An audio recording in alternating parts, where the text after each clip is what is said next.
Welcome to Lead Different. Today's conversation is one I've been genuinely excited to share. I'm joined by Lynnaire Johnston, joining us from New Zealand, who is truly one of the most thoughtful voices on LinkedIn today. Lynnaire is a coach, a strategist, and the author of the book, Linkability, where she challenges the way we think about connection, content, and credibility on LinkedIn. In this episode, we dig into something that a lot of people are curious about right now: AI, the LinkedIn algorithm, and how to work with it instead of fighting it. But more importantly, we talk about how to stay human in the process, how to connect more authentically, how to build real relationships instead of just chasing reach or engagement. What made this conversation especially meaningful for me is that I had just wrapped up another podcast interview with Jeff Scheffelbein, who took a moment to acknowledge how genuinely he thought I show up for him and his network on LinkedIn. That meant a lot, and it connected perfectly to this conversation with Lynnaire because she brings so many practical, grounded ideas for doing exactly that: showing up with intention, generosity, and authenticity. Lynnaire doesn't just understand LinkedIn, she understands people. And I can't wait for you to hear her perspective. So let's get into it. Here's my conversation with Lynnaire Johnston. I hope you enjoy it. Why not leadership? Why not lead different? Welcome to Lead Different, the podcast that redefines leadership and challenges the status quo. Hosted by Daniel Dominguez, founder and CEO of Why Not Leadership. This show is your compass to becoming a better leader through the power of self-awareness. Good leaders foster teams that are engaged, empowered, and energized. Join us on this transformative journey as we equip you with the tools and insights to lead different. Get ready to challenge the ordinary and embrace self-aware leadership. This is Lead Different. Subscribe now. Discover a new era of leadership. Lead different, because great leaders change the world.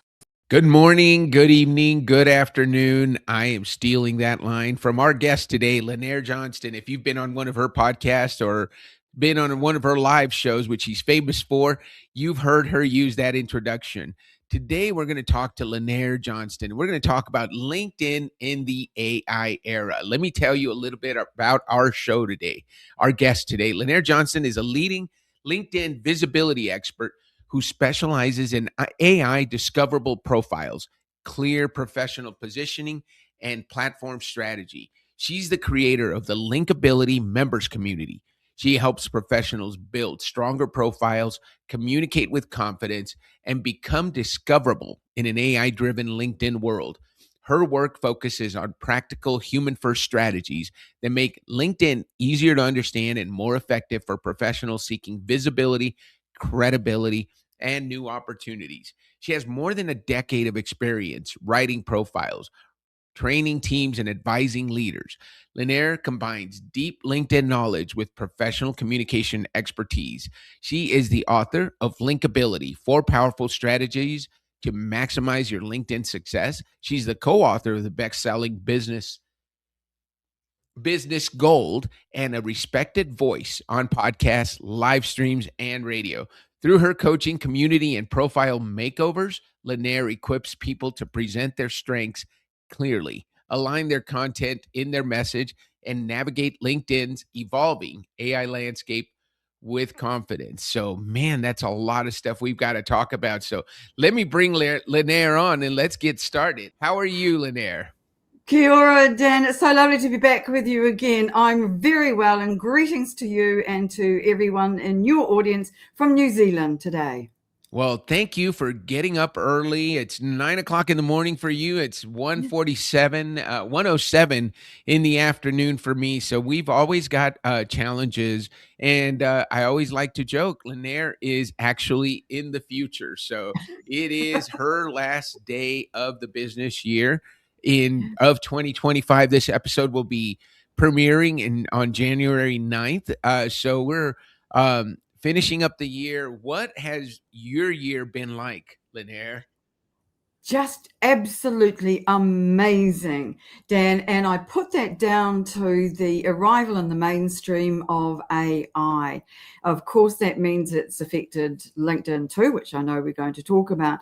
But AI in our own worlds, it's turned up in our mainstream apps like WhatsApp, for example, and it is just everywhere. And I started the year as an AI novice. I knew very little about it and hadn't used it at all. And I'm finishing the year with a lot more knowledge under my belt and using it every single day. So learning about how to make that work in the business world has been fascinating, and particularly to see how it has changed LinkedIn, my particular area of interest. So yeah, amazing year.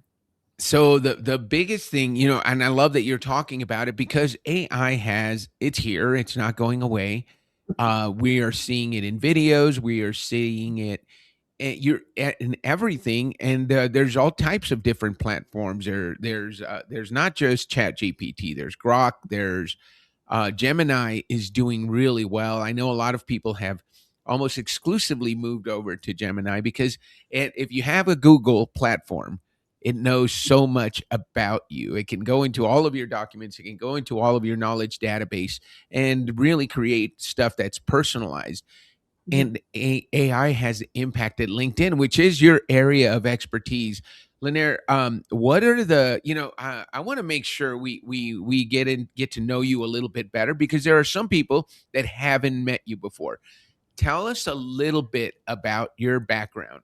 How did Sure. Lynnaire end up in the place she is today as a LinkedIn expert and a LinkedIn AI expert in 2025 and 2026? Where'd you get your start? I know we talked a little bit about your history in the profile, but maybe walk us through that really quickly. Sure. So I've been a professional writer all my adult life. I started in radio, then I moved to publishing and then into copywriting. And about a decade ago, I discovered LinkedIn had introduced a publishing platform. Now, LinkedIn was relatively in its infancy at that stage, but it had a publishing platform where you could put short form content right up my street. So I started writing about writing, and I started learning about LinkedIn, and then started writing about learning about LinkedIn. And over time, I became a little more adept at it. And at the end of 2019, I woke up literally one morning to discover that I'd been added to a list of Australia, New Zealand LinkedIn experts.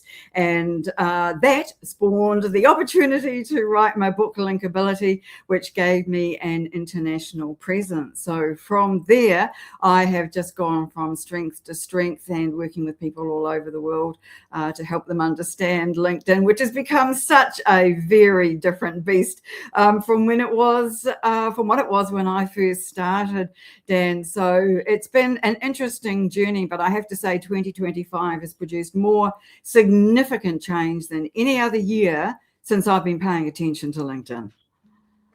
So that's a history, and you go back to 2019. Yeah. So a lot changed the following year, right? We were all impacted, and that's around the time you and I got to know each other. So it's been a few years, but what was it? What's the biggest change you've seen in those 5 years between 2020 and 2025 on the platform? The great thing about having you here is I get to hear from everyone. It's becoming too social. It's becoming too personal. It's becoming too much like Facebook. It's not enough like TikTok. Almost, you were one of the big proponents of video, and almost everybody's got video now. And now AI is generating video. You can just take a picture of Lynnaire and have your AI bot create videos of Lynnaire on any topic without you even having to do it. So there's a fine line between authenticity and promoting stuff that is truly yours. I know we are using it at Why Not Leadership. We're using AI, but it makes mistakes, and we want to make sure we catch those. So everything goes through a human filter still at Why Not Leadership. But what's the biggest change you've seen in those 5 years, Lynnaire? It's the change we've seen this year, Dan, and that is the change of, well, the arrival of AI to power LinkedIn. So this is something behind the scenes. For most of the changes, if you'd asked me a year ago, I'd have talked about individual features, but this is something fundamental. This is what makes LinkedIn tick. It's the engine under the hood, if you like, and that is now AI powered, which it wasn't before. So we've seen that massive change this year, and what has resulted from that is a huge reduction in organic reach for most people. But it's all about how AI has been integrated into the setup that LinkedIn has. So it's changed fundamentally from somewhere where you could post content and expect to get really good visibility, really good engagement, and hopefully even spark conversations, to something where the platform looks at much more than just what you're posting. It looks at your profile, it looks at your direct messages, it looks at the engagement that you're putting on other people's posts. So it's been a huge year in terms of fundamentals and what's going on underneath. And I think that that's a really important thing for leaders to understand. I know a lot of people still see LinkedIn as somewhere just to put their CV online, but it's not. It is a leadership tool now. Up until recently, I've always declared that it was a business tool. Now it's a tool for leaders, and leaders need to understand how to make it work and get good value from it, I think. You know, that there's the brilliance of Lynnaire Johnston, because she knows we are a leadership company. Why Not Leadership is a leadership company, and you're talking about leadership from a social media perspective. So, what makes it a leadership platform? What is the change that you've seen that makes it so important for leaders? I think the biggest change for leaders has been their understanding that it's okay to have their voice heard publicly. A lot of leaders, I think, have stayed in the shadows. They've not been interested in social media, or they've been scared of it. And they've not wanted to share their knowledge and expertise out in the public realm. But Right. this is nearly, it will be when this goes to air, 2026. And standing in the shadows is just a recipe for visibility disaster. If you want to be seen and heard and noticed and appreciated and understood, and your knowledge to be shared, you need to come out and into the spotlight. And LinkedIn is the place to do that, because it's the social media platform for business. It's not like TikTok, it's not like Facebook, it's not like the other platforms. It is around business. And I think that people haven't really understood that. A lot of people do put personal content on LinkedIn, and I can understand the reasons for that. But primarily, this is the business first platform, Dan. And I think that that has been a major reason why many leaders are starting to see now the opportunities that it can provide. Uh, as you talked through that, that's something I've always done, and especially since we've been out as a leadership company. The A lot of people, you don't have to have a LinkedIn profile, I think, as a leader, but as a leader of a company, it is so useful to get your, like you said, you talked about your opinion, your views, even credibility, right? Yes. Is important. So using that, I know what we use it for is we've learned from Lynnaire, right? Who are you trying to attract? Who is your ideal audience? Make tailor your message to them and make sure those are the people that you're following. But also, you mentioned a place to share expertise. So one of the things I've noticed, Lynnaire, in as I work with people, and I might get hired because if it's a referral, someone had a great experience with Why Not Leadership and recommended us. But the first thing they do is they go to your social media. And if it's a company that you're working with, the first place they go is LinkedIn. So we want to make sure we're posting information that relates to our leaders, because those are the people we want to work with. What's the best strategy? What has changed in the AI world in terms of how do you want to package your content? What's important to the algorithm? And then the other part is the algorithm changes almost every week. So how do we keep up with those changes? Sure. So let's start there. You can ignore the algorithm because the new LinkedIn system, it's called 360 Brew, doesn't rely on things like hashtags or keywords or the time of day you post. What it relies on is what you say. It actually reads your posts. So that's the first thing. So ignore the algorithm, forget about it altogether, and just talk about your area of expertise. Because with the new system, it's important to talk about your particular area. Stay in your lane is the key advice on this. So choose 3, maybe up to 5 topics and continually write about those. So for me, that's LinkedIn, and now AI for LinkedIn. And if you are consistently doing that and your profile is consistently backing up that message, because as you say, Dan, people look at your profile when they're checking you out.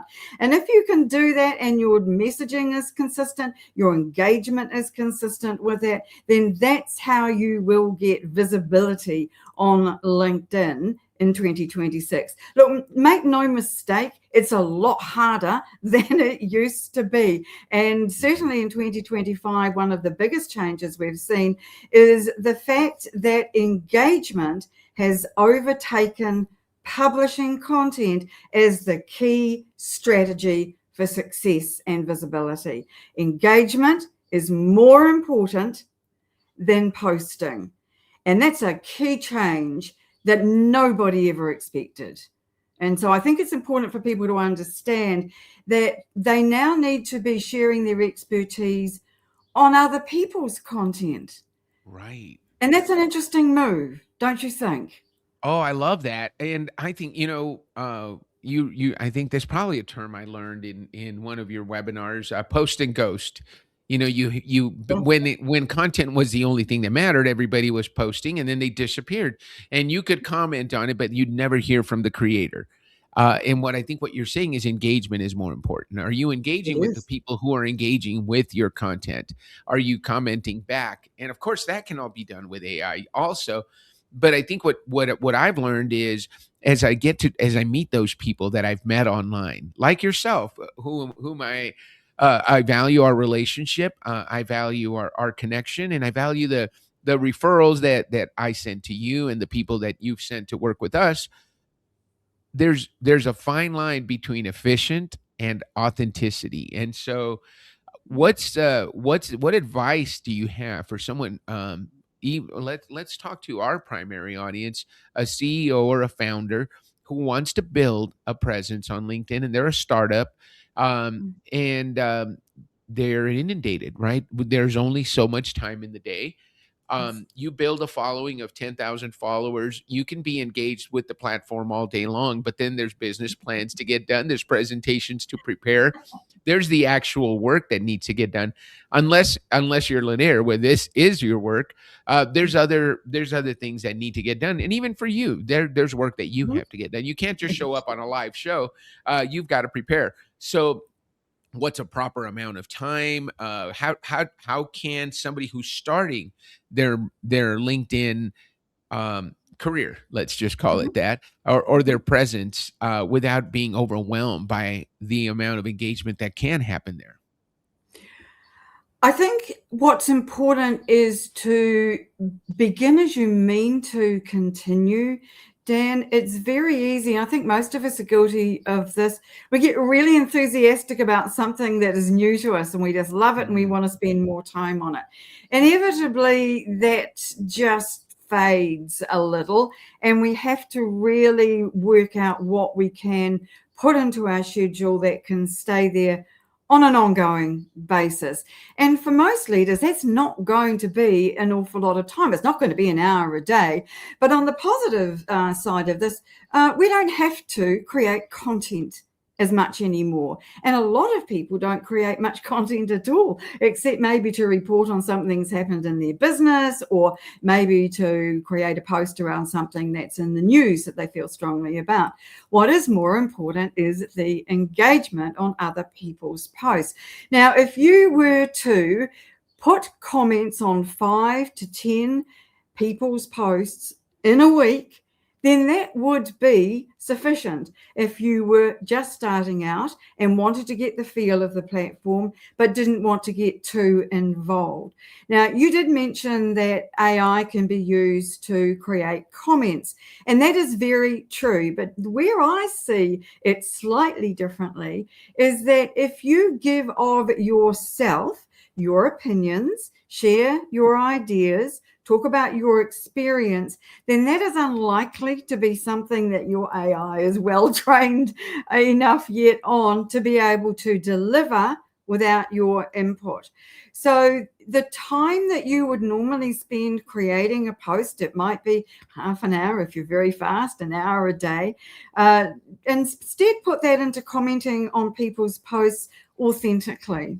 You can add images, you can add GIFs or GIFs to a comment as well. You can really make it sound fantastic. In fact, you can turn comments on other people's posts into mini posts yourself. And if you do that well enough, then you could even post that as your own post. But I digress. How much time?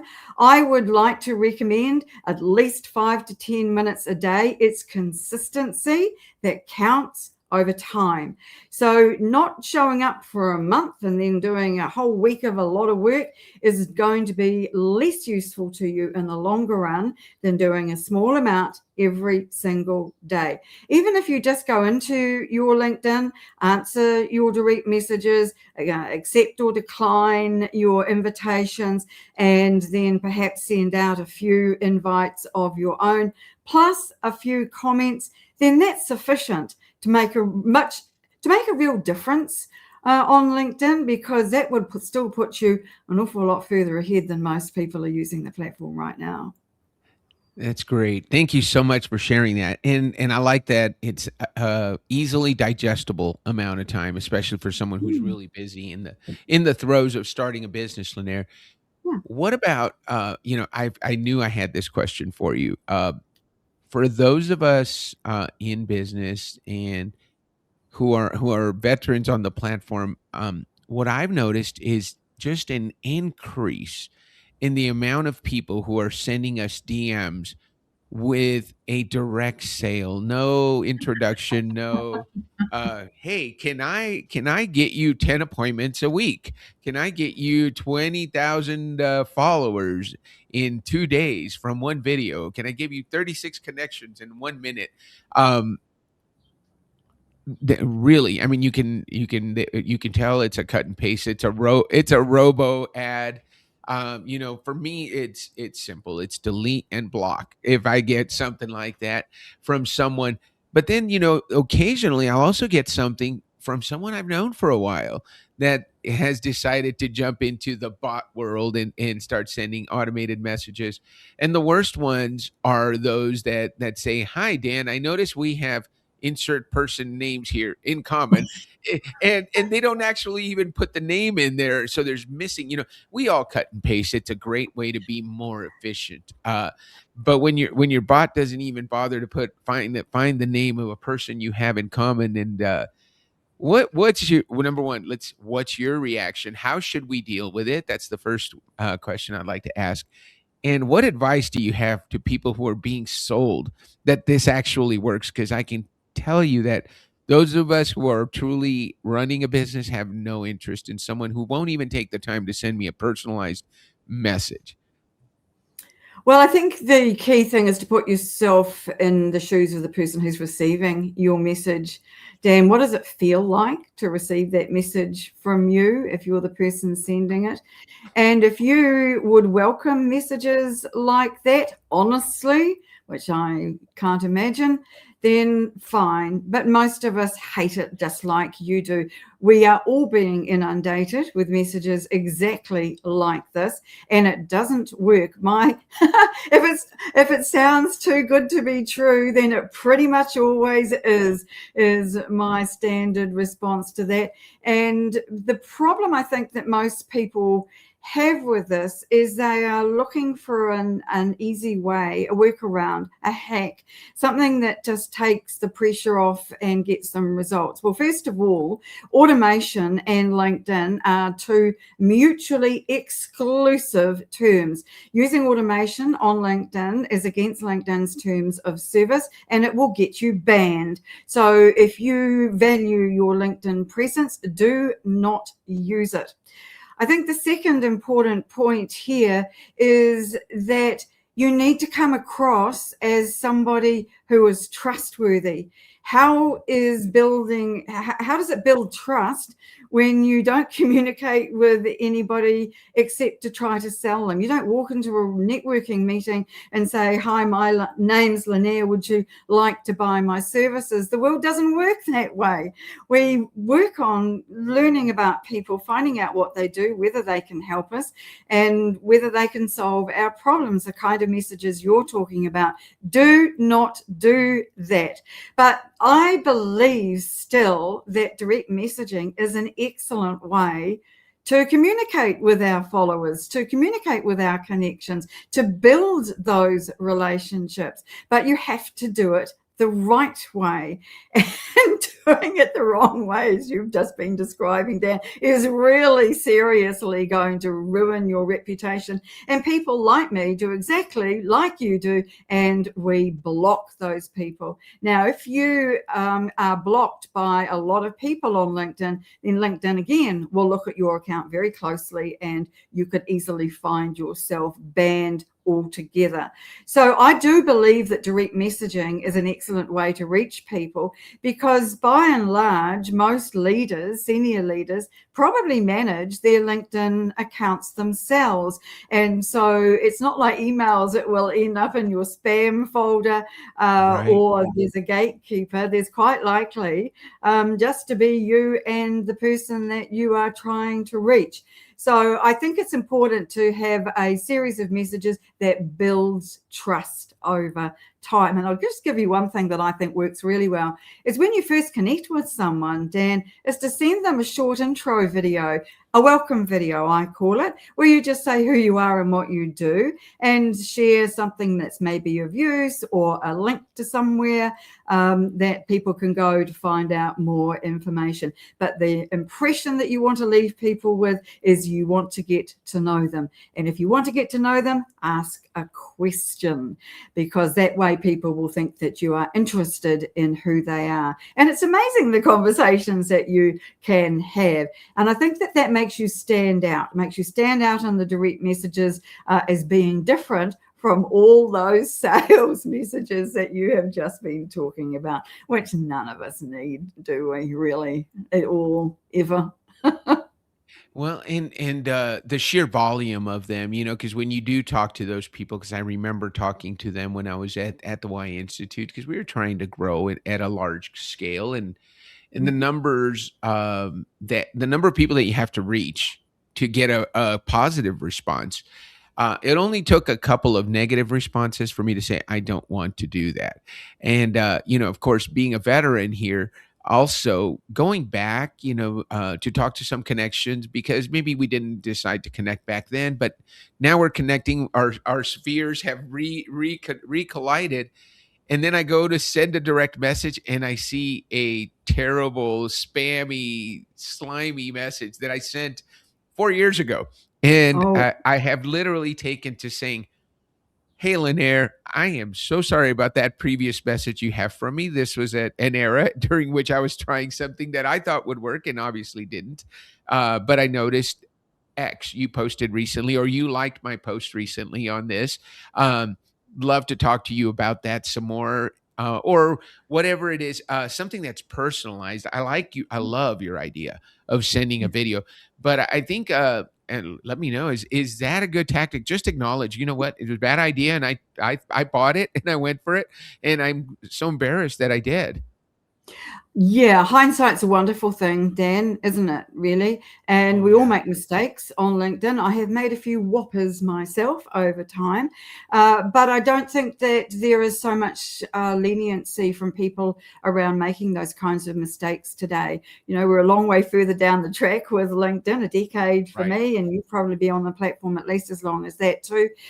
So there's no excuse really for us for making those basic mistakes. People who are new to the platform, they really need to sit back and look at how it's done well, but also to use some common sense. Then, and I think that it isn't common sense to just deluge people with messages like that. And when people think about it sensibly, particularly ones that haven't been completed properly with your name, I mean, that's just rude. It's laziness, ignorance, and being rude. And I'm not quite sure that people are nearly as forgiving on LinkedIn around those sorts of basic mistakes as they used to be. But kudos to you for fronting up and apologizing for that, because what it does is it deals with the elephant in the room. Because if it's been a while since you connected with that person, they've probably forgotten that you did that. But the fact that you are not only aware of the mistake that you made, but willing to apologize for it, I think that really does help build trust, and it repairs damage that there might have been caused by your original messaging. And that person's likely to have moved on. They probably don't even remember the message now. So I think that you're doing the right thing there. But definitely a video is a good idea. Some people will do individual videos for each new connection. I don't do that because of the volume of work that requires, because I do have to do other things, as you rightly said. But I do have a standard one that I send to people who invite me to connect. I don't send it to people who I have reached out to, because I think that does feel pushy. But if somebody's invited me to connect, I'm assuming it's because they want to know more about LinkedIn and my work. And so a welcome video, I think, is a great idea. But we shouldn't discount voice notes either, Dan. I think they are a really good way to get our message across to people. They're fast, they're easy.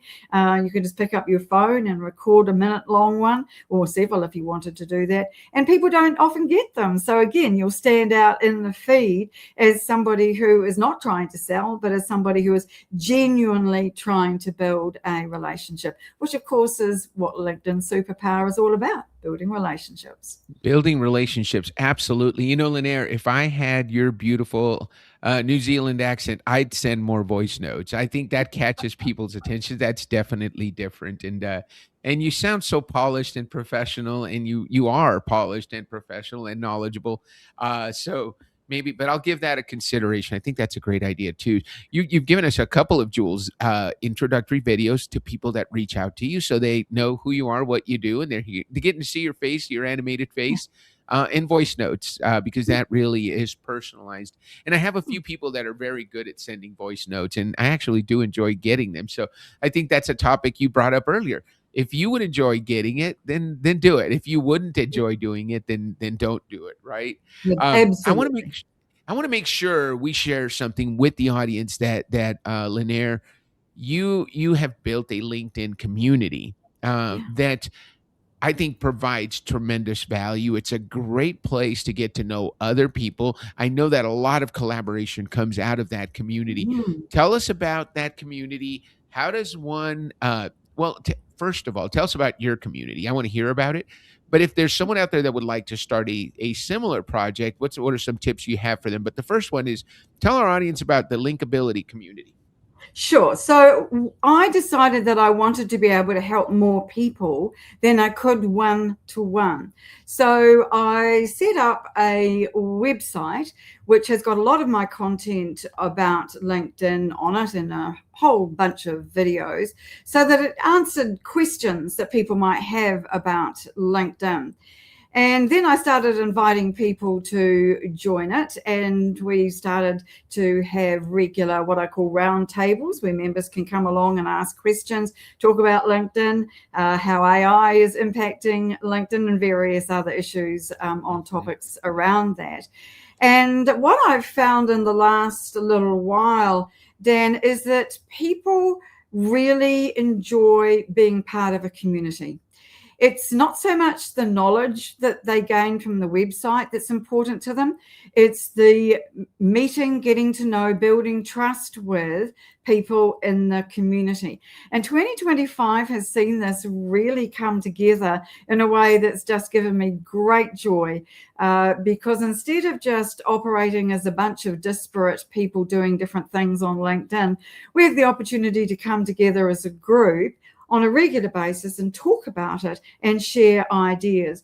So one of the main considerations of this new 360 brew that underpins LinkedIn now is micro communities. So that is building your own tribe of people around you. And I've done it in a formal way, but you don't have to do that. It can just be an informal group of people that know you, like you, understand what you do, and are happy to work with you, to refer you, to make suggestions, to help you when you have need of their expertise. And the way it's worked out is that we've got now in our community a number of people who are experts in their own field. So we've got somebody who's a cyber security expert. We've got, interestingly, a jet lag expert. We've got people who are recruitment and coaches and trainers of coaches. Each of them are experts in their own field, but understand the value of community and coming together to collaborate.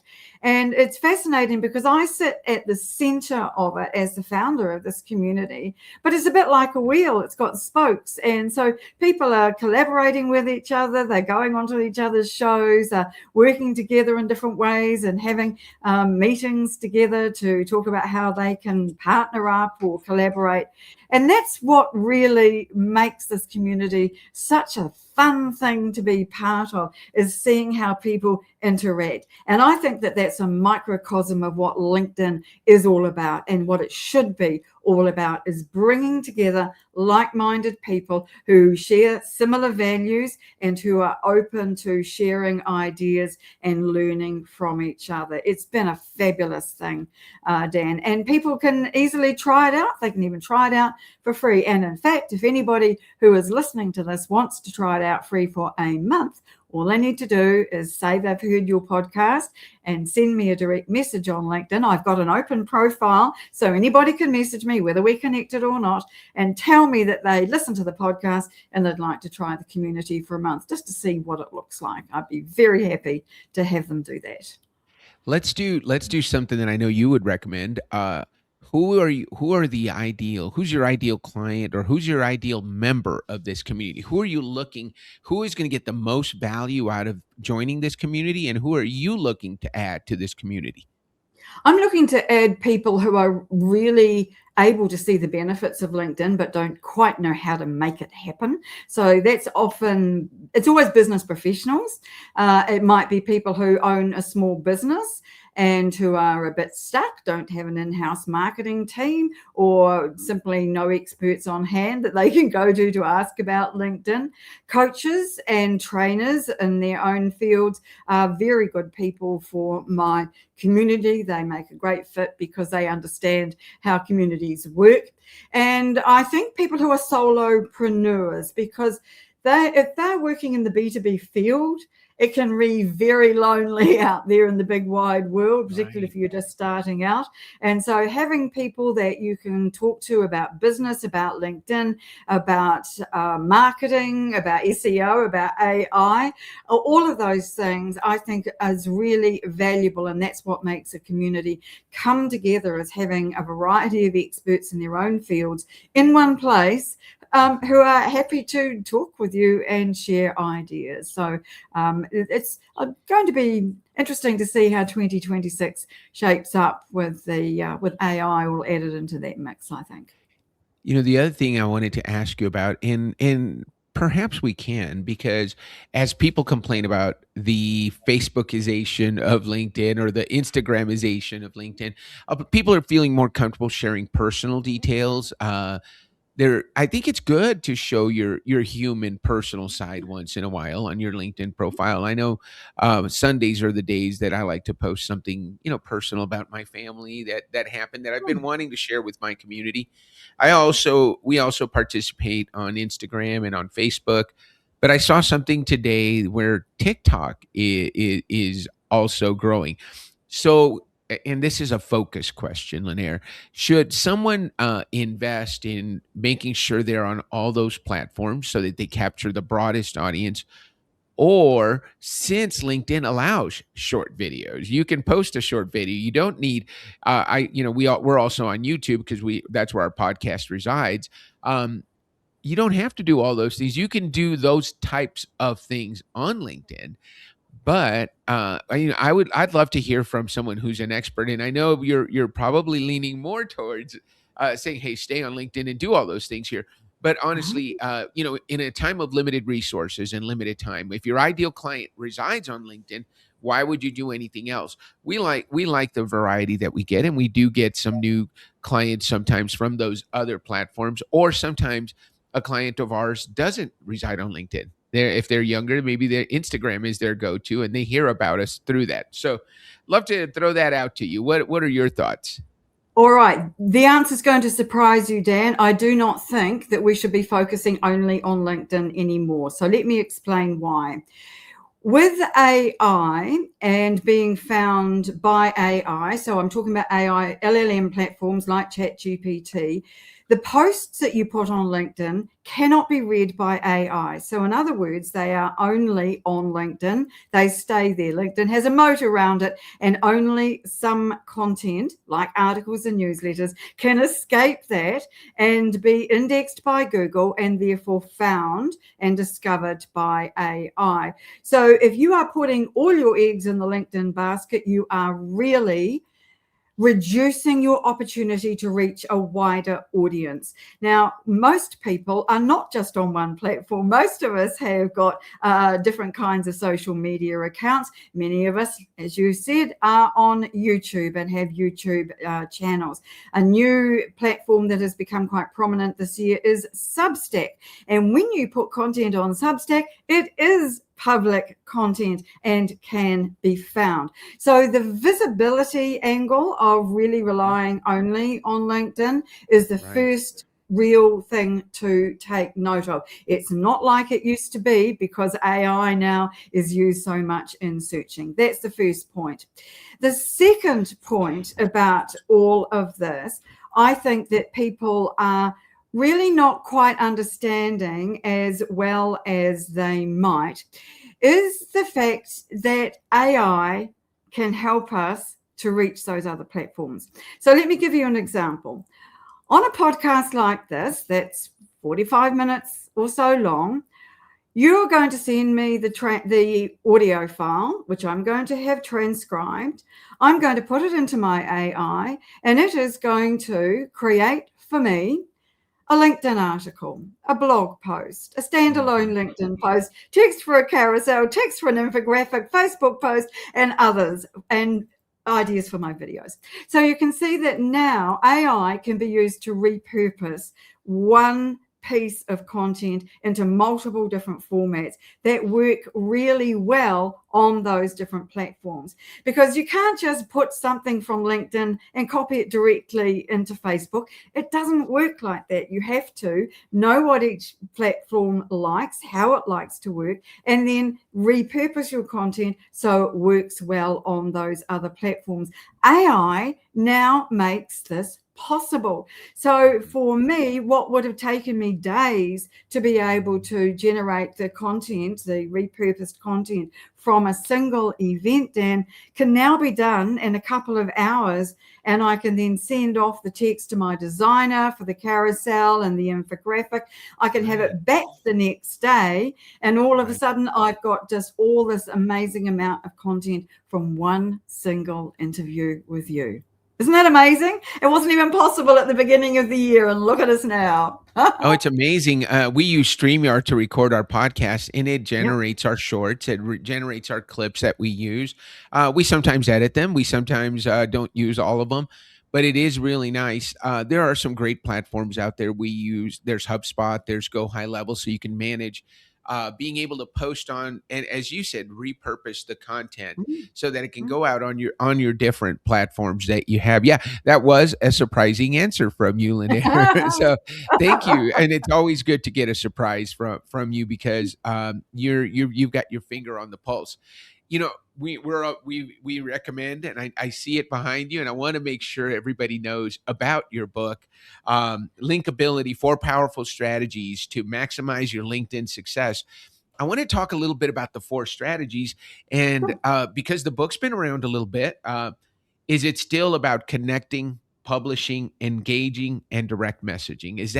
Are those still the best 4 pillars that a content creator or a leader who is joining LinkedIn today should be focusing on? The short answer is yes. The longer answer is not quite in the same order as I had it in the book. In the book, I put a lot of effort into talking about publishing. If I was doing the book again now, then I would not make it as much about publishing because I think that's much less important now. It's important to do, I think, for leaders, but it's more important to connect, it's more important to engage, and it's more important to send those direct messages to people because that's where you build relationships. LinkedIn's always been about building relationships, but most people don't see it like that. They don't understand that the opportunities, like the opportunity for me to be on your podcast again, has come from building a relationship over time. And how did we meet? We met through a mutual connection on LinkedIn who introduced us. And that is the epitome of how LinkedIn works. So yes, the strategies are definitely still valuable and viable, but it's the relevance of how they operate within the new 360 Brew system that I think has changed. And also my book doesn't talk about LinkedIn profiles, and that is something that is equally important in terms of the strategy. So I think I would add a new strategy now, and that is your LinkedIn profile has got to be consistent with the work that you are doing on LinkedIn. So that's your posting, your engagement, and your direct messaging. It all has to come together. It comes down to clarity, Dan. I think clarity of who you are and what you do, who you serve, and the results they are going to get. That has been around as a formula for a good headline for a very long time, and it's still relevant today with the changes that we've seen to LinkedIn this year. It sounds like we're going to have to republish linkability and add a 5th strategy, and then publish it all over again. So That's the a bit, 5th, doesn't it? yeah, the 5th strategy is the profile, for sure. Yeah. And then you would reorder them. So what would be? Tell me again the order. I want to make sure the order. What you would put? Connecting It's not was so one. so much the order, it's the importance I would place on them. So Right. I would be placing more emphasis on engagement Yes. than I would on publishing, because that now that we can see, because LinkedIn gives us the metrics, how many people have viewed our comments on other people's posts. Right. And some people are reporting more views on their comments than they are on their posts now. Yes, I've seen that multiple times in the last couple of months since we started getting that metric. Yes. Absolutely. So that tells you, firstly, that LinkedIn is putting importance on that, and secondly, that we should be doing the same. And it's very clear to me that when you engage on somebody else's content, they will engage on yours. It's that law of reciprocity coming home. And I think that is really important, but also it helps you to reach people that you want to connect with, but don't know you. And so if you reach out to them and they've never heard of you, why would they connect with you? And with LinkedIn reducing the number of invites that you can personalize down to 3, if you're on the free account, which a lot of people are, then you can only send that default message. And now I think we need to be very clear if we expect people to connect with us when we invite them, They need to know who we are, first of all. How do we do that? By engaging on their content, first of all. And Yes. that way, when you send your invite, they know your name. They'll go, oh, yes, of course, they're engaging on my content. Already somebody I want to be connected with, connect. And I think that's what makes the difference there. Yeah, that is so fantastic.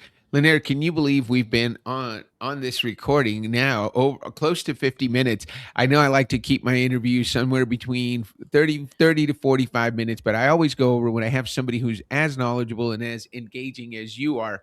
What's one tip you have? One thing you would recommend to our LinkedIn users, our followers? Our followers are coaches, consultants, CEOs, and founders. What would you say as we're going into 2026 that they should do? We're airing this on the 9th of January, so we're only 9 days into the new year. What's something everybody should be doing on LinkedIn?